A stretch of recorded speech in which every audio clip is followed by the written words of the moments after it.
friend, ketemu lagi dengan kita di hari ini buat ngobrol-ngobrol ringkes, ngobrol-ngobrol santai. Hari ini temanya cutting solution ya. Betul. Sebelum kita mulai, tak kenal maka tak sayang, kenalan dulu gitu ya. Saya Andi dari Aneka Warna, punya responsibility untuk menghandle mesin-mesin digital printing di Aneka Warna. Dan hari ini saya ditemani oleh dua orang pakar senior, Pak Antonius Darmawan, General Manager di Aneka Warna, dan Pak Mumu sebagai Sales Manager Jakarta Area. Di era-era terakhir ini sangat mencuat mengenai cutting solution. Setelah print di-cut gitu ya. Ya. Dulu orang pakai cutter ya, set beres gitu. Manual banget ya. Manual banget. Kenapa sekarang harus pakai mesin canggih, kecepatannya bisa 1000 mm per second, punya kapasitas potong dengan kedalaman tertentu.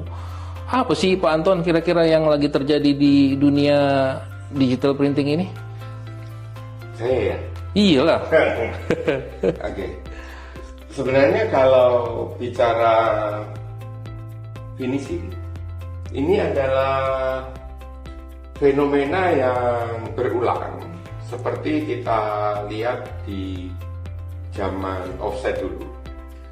Jadi printing itu selalu jadi prioritas investment, karena kelihatan langsung ada Outputnya. langsung ada duitnya. Hasilnya. Oh ya, betul. Nah, sementara cutting itu, kalau invest di cutting, faktanya itu adalah melebarkan bottleneck. Bottleneck itu selalu ada di finishing. Nah, saat ini di mana printer sudah di digital ya, printer sudah everybody punya 2, punya 3. Mereka kemudian berkompetisi di speed dalam menyelesaikan satu produk. Itu yang membedakan antara customer A, customer B, customer C.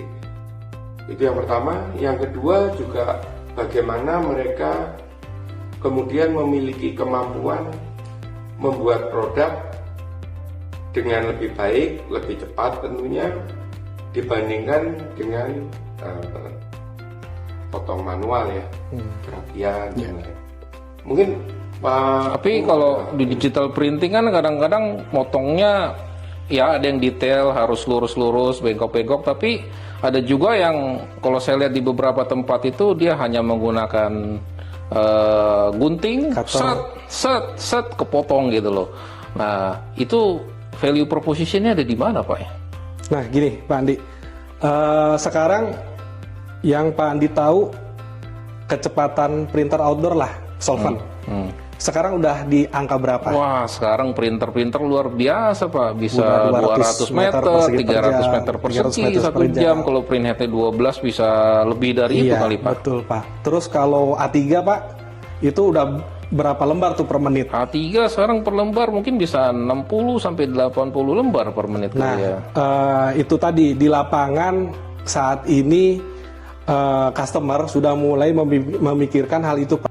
Jadi bagaimana mengefisienkan hasil output print dikombinasi dengan cuttingnya gitu. Karena untuk kecepatan printing secepat itu dan print A3 yang sebanyak itu dalam per menitnya tentu dibutuhkan suatu perangkat atau suatu sistem, cutting system yang bisa mengakomodir, menghandle untuk pekerjaan cuttingnya. Karena udah nggak mungkin pakai orang lagi. Kalau orang itu kan bisa sih tambah orang, cuma tambah orang kan pasti belum tentu dia bisa nyetel dengan speed yang orang yang udah ada. Belum lagi kalau misalkan kondisi finishernya, misalkan keluarganya lagi ada masalah, istrinya lagi sakit, pasti potongannya melewat-melewat Pak tuh. Ya kan, kalau pakai mesin kan enggak. Pasti dijamin presisi, hasilnya juga bagus. Jadi satu mesin cutting bisa berbanding dengan berapa orang operator gitu ya? Betul sekali Pak. Dengan 2 orang, 3 orang operator gitu ya? Bisa dibandingkan seperti itu. Kalau mesin solventnya ada 3, ada 4, masing-masing 300 meter persegi, itu justifikasi gimana Pak? Apakah udah merupakan satu kewajiban bagi pengusaha digital printing yang udah punya printer segitu banyak tapi nggak punya cutting solution, atau gimana? Speed printernya apakah bisa di-deliver jadi uang yang lebih cepat atau gimana gitu ya? Perbandingannya. Sebenarnya nggak ada yang harus ya Mas ya. Maksudnya tetap aja yang mau pakai gunting ya pakai gunting gitu. Tetapi mereka yang dalam 2-3 tahun terakhir melakukan lompatan ya dalam hal produktivitas dan lain-lain, itu karena mereka percaya teknologi cutting Pak, digital cutting gitu. Nah itu mereka tiba-tiba bisa 3 kali, 4 kali throughputnya dibandingkan teman-teman yang masih pakai gunting. 3-4 kali Pak. 3-4 kali. Kan untuk cuttingan yang sulit, nah itu bisa lebih gitu. Artinya dia bisa deliver produknya ke klien mereka lebih cepat gitu ya. Artinya bisa juga. Invoicingnya lebih cepat gitu ya Pak. Justru itu kan sekarang game-nya adalah speed. Printer kita bisa sama, speed printernya sama, tapi delivery produk ke end usernya itu yang membedakan kan finishing. Nah, itu yang seringkali dianggap beban, tapi padahal digital cutting itu membantu banyak banget. Pak Mumu, kita punya sekarang ada berapa banyak Pak solusi Pak? Cutter A3 sampai seberapa besar cutter kita supaya market tahu investment mana yang harus diambil untuk meningkatkan daya produktivitas dan daya saing Pak. Oke, terima kasih Pak Andi. Jadi kalau untuk lini produk di Aneka Warna tersendiri itu sebenarnya kita punya produk yang hampir bisa mencakupi seluruh kebutuhan customer Pak. Kita bicara dari teknologi, itu kita mulai dari yang menggunakan viso cutter, viso biasa kita ada Pak, yang laser juga ada, ya kan? Bahkan yang fiber kalau misalnya memang customer butuh untuk potong metal itu kita juga ada, gitu. Jadi kalau untuk kita bicara flatbed cutter aja nih, kita untuk yang ukuran A3 itu kita ada brand Saga, sama kita juga ada Jingwei Pak. Itu speednya juga udah lumayan kenceng, udah bisa memenuhi kebutuhan untuk bikin label, print yang dekat, output dari A3 itu udah bisa mencukupi. Terus kalau untuk kita bicara flatbed cutter yang besar, itu kita juga ada Jingwei, ada Suma Pak. Nah itu udah pasti dari segi speed, presisi, akurasi itu pasti udah bisa diandalkan Pak. Nah ini menarik nih Pak. Ada Saga, Jingwei, ada Suma ya. Ada yang Asia produk, ada yang Eropa produk. Iya betul. Pak Anton pilih yang Asia atau pilih yang Eropa Pak? Nah, harus cek saldo dulu. Dan tentunya ada cek dulu ya. Kalkulasi plus minus dari tiap mesin ya, baik Eropa maupun Cina ya dari Chinese manufacturer. Again, kalau saya sampaikan mesin finishing baik itu cutter ataupun yang lainnya, yang membedakan itu hanya 2, speed sama precision. Pegangannya hanya 2. Nah, harga yang berbeda, speed dan precisionnya beda. Nah, Mungkin mau apa lagi ya? Ya mungkin perlu ditambahkan lagi user experience terhadap mesinnya seperti apa Pak?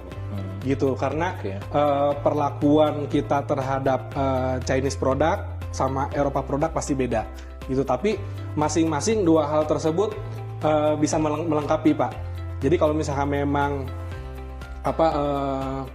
output produknya masih belum begitu banyak gitu dan masih mau ada investasi yang lain, mungkin Chinese product bisa jadi pertimbangan terlebih dahulu. Jadi nggak ada yang benar, nggak ada yang salah ya, nggak ada yang murah, nggak ada yang mahal. Tergantung dari kebutuhan. Lebih tepat customer experience-nya seperti apa gitu ya. Ya, Pak? Itu sebabnya penting untuk mempelajari fitur, kemudian bahkan sampai softwarenya, karakter software seperti apa, kemudian kebutuhannya, jangan melihat harganya aja gitu. Harga tentu beda, tapi perbedaan ini terbayar dengan fitur ataupun kecanggihan software ataupun misalnya koleksi desain dari packaging, dari POP dan lain-lain. Nah itu selalu ada reasonnya gitu, ada perbedaan. Tadi Pak Anton sebutin kecepatan dan akurasi ya Pak ya, precision. Kalau printer-printer kita solvent udah bisa ngeprint banner, sunscreen dengan kecepatan 300 meter per jam gitu ya. Sekarang pertanyaannya Pak, apakah ada Pak cutter-cutter kita yang bisa potong fraksi atau sunblind dengan kecepatan seperti itu? Misalnya satu gulungan roll kita 70 meter, lebarnya 3,2, berarti satu roll itu kan 200 meter persegi Pak gitu ya. Nah itu berapa lama Pak dipotong Pak? Saya belum pernah testing yang JW terus terang. Jadi saya pernah tes di Suma 3,2 meter. Dalam sehari kita bisa motong 60-70 roll fleksinya. Nah, ini satu apa ya? Fakta di lapangan ya Pak. Fakta di lapangan. Kita udah pernah coba. Ya. Itu tentunya menghemat tenaga kerja ya. Bagaimanapun kan mesin itu kita lihat dari penghematan itu dan juga waktu yang diperlukan untuk mengerjakan satu produk. Dan potongannya sama ya Pak? Tadi Pak Mumu bilang kalau operatornya lagi ngambek sama istrinya di rumah, motongnya mungkin yang satu lurus, satu bisa belok bisa gitu mencong-mencong ya. Tergantung tanggal juga. Nah, kalau kita ngomong yang kecil-kecil juga sangat membantu sih untuk teman-teman di A3 ya. Ya, jadi memang kayaknya dengan digital cutting solution ini pekerjaan yang sudah dikerjakan bisa di finishing dengan cepat dan bisa di-deliver dengan kecepatan yang juga semaksimal mungkin gitu ya, sehingga invoicing ke klien, perputaran jadi lebih cepat gitu ya. Kalau saya lihat ada satu fenomena juga ya, di mana Gen Z dan milenial itu eager untuk menjadi entrepreneur, di mana dengan tools yang tidak terlalu mahal ya, itu teman-teman bisa ngeprint, bisa lipat, artinya bisa bikin finish product gitu. Oh, bisa lipat juga Pak ya? Ada bisa lipat. Ya, ada creasing, ada potong putusnya. Kita juga bisa motong macam-macam bahan, ya bukan hanya kertas atau stiker. Jadi sekarang industri UMKM ini sudah semakin naik Pak. Banyak beberapa entrepreneur itu mereka udah bikin packaging sendiri. Model-modelnya juga aneh-aneh macam-macam. Nah, ini juga bisa diakomodir dengan mesin kita Pak. Pertama dari segi hal desain. Mesin, contohnya kita mesin Suma lah. Kita bisa di Suma itu di sana udah ada terdapat beberapa library model-model pola packaging yang bisa diadopsi langsung. Kita tinggal set aja ukurannya berapa kali berapa. Nanti di sana tinggal kita mau pilihan bentuk lipatannya seperti apa. Begitu. Bahannya juga mau corrugated, mau infraboard, mau apa, itu tinggal disetting aja ketebalannya berapa. Jadi udah sangat memudahkan sekali. Dan yang lebih menguntungkan juga itu kita nggak perlu kita harus bikin banyak ya, seperti pon misalkan atau apa. Konvensional kan pakai menggunakan pon, lawak waktunya lama, bikin pisau segala macam. Nah, ini kita bikin satu aja udah cukup Pak. Udah bisa gitu. Jadi sekarang fungsinya selain cutting dilengkapi juga dengan ada creasing untuk tekuk ya. Ada V-cut Pak. Ya, oh jadi Gitu. V-cut juga bisa. V-cut juga bisa untuk berarti memungkinkan tebal kita untuk potong berbagai macam bahan. Betul sekali Pak. Bahan tipis dan bahan tebal. Bahan gitu tipis, ya, Pak, bahan tebal, itu tools-toolsnya juga kita udah persiapkan ada. Corrugated Pak, tadi Bapak singgung corrugated gitu ya. Corrugated itu kan di tengah-tengahnya itu ada lubang Pak ya? Flut ya. Ada Ya, kalau dia dipotong apakah atas dan bawahnya langsung kepotong? Apa ada teknik tertentu atau ada tools tertentu ya Pak untuk itu? Pasti dengan tools yang tepat dan teknik yang tepat Pak. Karena itu istilahnya kalau di cutting system itu ada yang namanya oscillating. Nah, jadi selain drag atau potong putus langsung, secara langsung, jadi ada namanya oscillating. Jadi bergerak secara naik turun pisaunya, otomatis cuttingan atas sama cuttingan bawah tuh sama. Seperti itu. Di Suma, bentar lagi kita akan launching satu tools khusus ya, yang ini ya Pak ya, buat corrugated ya, dimana setelah dipotong tuh bagian sisi kiri kanannya tidak meleot ya, tidak ketekuk gitu, tapi tetap rata lurus gitu. Saya pikir memang development fitur dari masing-masing manufacturer ini cukup menarik ya, sesuai dengan perkembangan media yang ingin dipotong dan juga variasi dari produk yang ingin dibikin gitu. Ada kan yang ingin bikin papan bunga itu di mana bunganya dipotong halus-halus bahkan itu, then we need cutter kalau untuk membuat produk yang seperti itu. Nah, sekarang Pak, pertanyaan saya nih Pak, produknya Eropa tadi udah dibahas banyak sama Pak Anton nih kan, bisa ada tools buat corrugated, ada Pak Mumu tadi bilang ada oscillating gitu ya. Sekarang produk-produk dari Asia, dari China, itu sebenarnya kalah apa enggak sih Pak? Perkembangannya kira-kira ke depan seperti apa, bisa di-spill apa enggak? Karena saya sebelum acara ini saya baca-baca ternyata ada mesin-mesin China juga yang udah canggih-canggih, integrated sama beberapa tools, ada automatic tools changersnya. Boleh dong Pak di-spill sedikit Pak? Kamu lebih jago lah.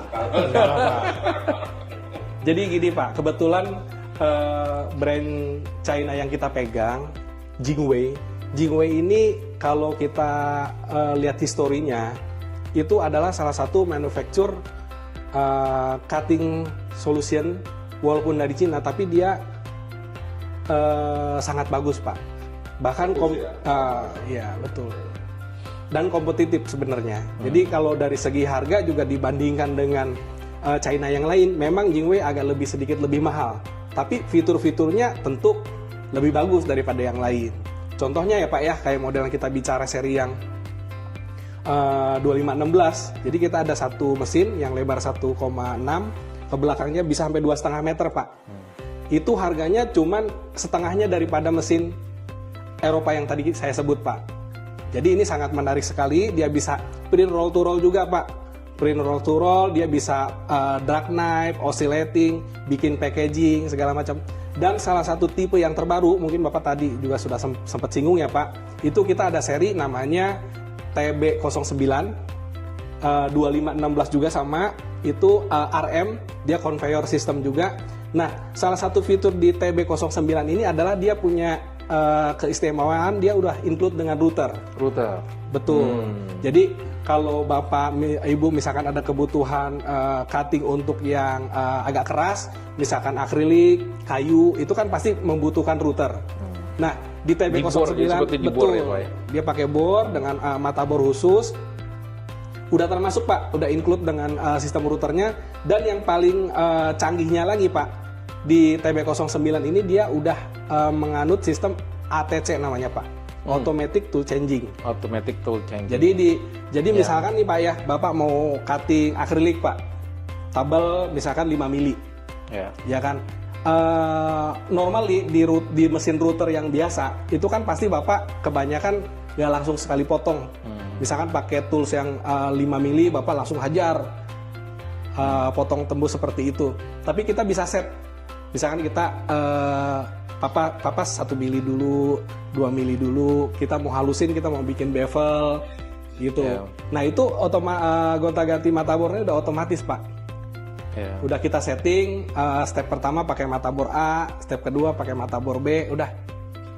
Mungkin video-videonya kita bisa share di channel YouTube-nya Aneka Warna. Bisa Menarik, dicari lagi TB09 serinya. Menarik berarti mesin Cina sekarang secara teknologi makin mumpuni, secara produk kualitas semakin bagus. Mudah-mudahan durability-nya juga semakin mantep ya. Pasti Pak. Dan jangan lupa after sales service-nya ya kan di Aneka Warna kita sudah authorized dealer Pak. Untuk brand-brand tersebut, jadi untuk masalah ketersediaan spare part segala macam itu para customer udah nggak khawatir lagi Pak. Oke. Invest mesin dari kita. Cuman saya kalau lagi jalan ke customer gitu ya, banyak yang selalu bertanya sama saya gitu ya, buat apa sih beli mesin ini dengan harga ratusan juta, bahkan di atas 1 miliar, di atas 2 miliar gitu loh. Ini kira-kira benefit dari sisi bisnis apa ya Pak ya, untuk menggambarkan apakah worth it atau enggak? Apakah omsetnya dia menjadi 2 kali lipat dengan investasi seperti ini, atau kapasitasnya dia bertambah jadi 3 kali lebih besar sehingga pemain-pemain atau brand-brand besar kasih job ke dia. Ya kan, artinya setelah teknologinya bagus, ya kan, mesinnya durable, speednya kenceng, akurasi bagus. Nah, dari sisi bisnis kayak apa nih? Pak Anton kayaknya paling cocok buat menjawab nih. Kalau untuk cuan-cuan, Pak Anton nih. Sebenarnya kan bagaimanapun harus dilihat mesin itu tools. Jadi everybody bisa beli toolsnya, tetapi bagaimana kita mengutilisasi tools kita, nah itu yang paling utama. Artinya gini, kalau kita ada dalam posisi ingin lebih cepat dibandingkan tetangga sebelah, tools ini ada manfaatnya, udah pasti membuat Anda lebih cepat, lebih hasilnya lebih bagus. Apapun yang Anda cutting kan. Dulu pernah saya lihat customer kita beli Suma 1612 hanya untuk memotong stiker kotak-kotak. Tetapi kemudian faktanya dia menjadi lebih cepat dibandingkan kompetitornya, dia lebih efisien dalam hal human resources-nya, pengelolaannya, kerjaannya lebih bagus, reject-nya sangat minim. Jadi kembali ke kita bagaimana mengutilisasi tools yang kita punya gitu. Kalau berharap magic formula, saya beli mesin paling mahal kemudian berharap job datang, kayaknya enggak. Tapi Anda harus melihat kebutuhan dan kondisi sekarang apa yang mau dikejar, gimana speed menjadi game nomor 1 saat ini. Nah, itu yang perlu jadi pertimbangan.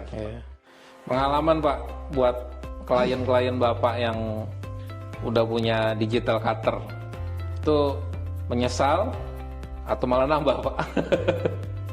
Kalau digital cutter, salah satu pengalaman menjual mesin yang tidak ada kata mundur. pasti maju. Punya 1, punya Nambah 2, lagi. punya 3, punya 4 Nah, dengan ukuran yang berbeda-beda, iya. dengan function yang beda-beda. Ini tadinya saya punya 1 gede gitu. Tapi kemudian ada satu kerjaan yang butuh tools tertentu. Ya udah saya beli lagi yang lebih kecil. Saya pasangin tools itu terus tiap hari gitu.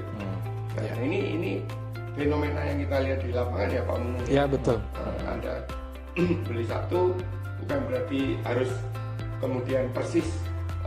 Ada yang beli, wah butuh yang lebih gede lagi tahun. Ada yang ada kerjaan khusus, saya butuhnya yang ini aja. Ini. Jadi sekali Anda beli digital cutter dan kemudian utilisasinya penuh, sorry, orang Anda kemudian nggak kenal gunting. Turun gunting lagi, ini apa ini, memasukin mesin Pak. Iya. Tinggal ditaruhin aja keropaknya, udah tinggal taruh mesin, Betul. satset. Jauh lebih cepat, lebih rapi. Luar biasa. Jadi ada pengalaman juga di tempat salah satu customer Pak. Dulu sebelum dia kenal digital cutter nih yang ukuran A3, dia bisa lembur-lembur terus Pak. Kerjaan cetakan A3 labelnya tuh banyak. Gitu. Akhirnya saya coba masuk ke sana, ya kan, tawarin coba 1 mesin. Belum ada 1 bulan Pak, nambah lagi. Nambah 1 lagi. mesin. Nambah Nambah lagi. Iya. Ya kan? Pak ini, saya tanya Pak ini kepake semua mesinnya? Kepake Pak. Iya kan? Kepake Pak. Malah sekarang saya bisa ketemu sama istri saya, main sama anak saya bisa lebih cepat Pak. Jam 5 udah selesai kerjaan, udah pulang. Iya, bisa work life balance ya. Betul Pak. Kerjaan di kantor selesai, tenang, bisa pulang ke rumah lebih Iya. cepat. Betul sekali Pak. Ya. Jadi memang bukan cerita lagi nih ya. Iya. Cutting solution ini memang sepertinya sudah menjadi satu kebutuhan buat teman-teman di digital printing khususnya di Indonesia ya. Karena kalau berkiblat ke luar negeri mungkin mereka udah lebih dulu dari kita, di mana tenaga kerja di sana lebih mahal, cost efisiensi lebih dituntut. Sekarang di Indonesia pun sepertinya sudah mengarah ke sana gitu ya. Di China Pak, you nggak punya digital cutter, nggak usah buka toko. Istilahnya gitu ya. Iya, iya. Karena tuntutannya sudah begitu. Orang mau ngasih kerjaan ke Anda, masih pakai gunting. Pindah sebelahnya nih. China Pak ya. Di China lu Baik. ya mau buka company baru atau toko baru, nggak punya digital cutter, nggak usah buka aja gitu. Saya kira hanya di Singapura aja Pak kayak begitu. Saya jalan-jalan ke Singapura, ternyata di Singapura itu efektif banget, tempat kecil ada 1-2 printer, tambah 1 cutter, operator 1 orang itu. Oh rupanya di China juga negara yang besar dengan penduduk populasi. Efisien. Di China itu mesin makin cepat makin gede. Makin cepet makin gede. Jadi ya again mungkin bukan hanya di dunia printing ya, di industri yang lain juga game-nya adalah speed. Bahkan di AI aja kalah speed itu berarti membawa banyak perbedaan gitu ya. Iya. Jadi bagaimana? Iya. Luar biasa nih, kayaknya waktunya 1 hari juga nggak cukup nih kita bahas masalah cutting ya. nih. Tapi nggak apa-apa, kita cukupkan dulu sampai di sini hari ini supaya kita punya kesempatan lagi di esok-esok hari buat share mengenai cutting solution ke market di Indonesia. Oke.